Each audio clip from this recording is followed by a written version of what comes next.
Commonwealth games 2026 में discus throw का कांस्य पदक जीतने वाली हरियाणा की सीमा कालीरमन का भिवानी और उनके गांव दिनोद में भव्य स्वागत किया गया। खेल प्रेमियों और ग्रामीणों ने विजय जुलूस निकालकर उनका सम्मान किया तो सीमा ने कहा, देश के लिए पदक जीतना गर्व की बात है। अब उनका अगला लक्ष्य एशियन गेम्स और लॉस एंजलिस 2028 ओलंपिक में पदक का रंग बदलना है।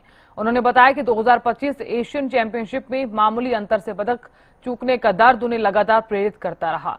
तो सीमा ने कहा कि इंजरी, प्रेगनेंसी और कोविड जैसी चुनौतियों के बावजूद परिवार, पति और कोच के सहयोग से उन्होंने शानदार वापसी की। अब पूरा फोकस एशियन गेम्स में देश के लिए स्वर्णिम प्रदर्शन करने पर है।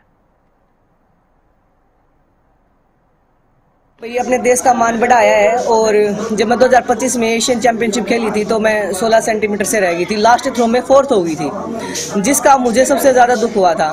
क्योंकि मेरे ख्याल में जो खिलाड़ी होगा वो समझ पाएगा कि भाई लास्ट आप 3rd चल रहे हो, लास्ट थ्रो में जाके आप 4th या 5th हो जाते हो, तो उसका सबसे ज़्यादा दुख लगता है। तो तब एयरपोर्ट पे आए तो सबके माता पिता आए हुए थे, झंडे दो लगाड़े बज रहे थे, सेलिब्रेशन चल रहा था। अब की बार हमने मेडल सिक्योर किया है, वो भी कॉमनवेल्थ गेम में, और अपने देश का मान बढ़ाया है।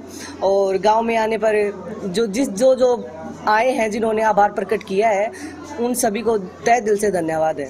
गांव की और सभी की तरफ से सीमा को पहले तो बधाइयां हैं। और जैसा कि आपने माहौल देखा था, पूरे गांव का बहुत ही खुशी का माहौल बना हुआ है, तो गांव वालों को भी बहुत बहुत धन्यवाद है। और सीमा को भी इस चीज के लिए मैं अप्रिशिएट करूंगा और धन्यवाद दूंगा कि उसने देश के लिए इतना अच्छा किया। कितना संघर्ष रहा पत्नी का, और किस तरह से हो रहा, किस तरह प्रेगनेंसी के बाद वो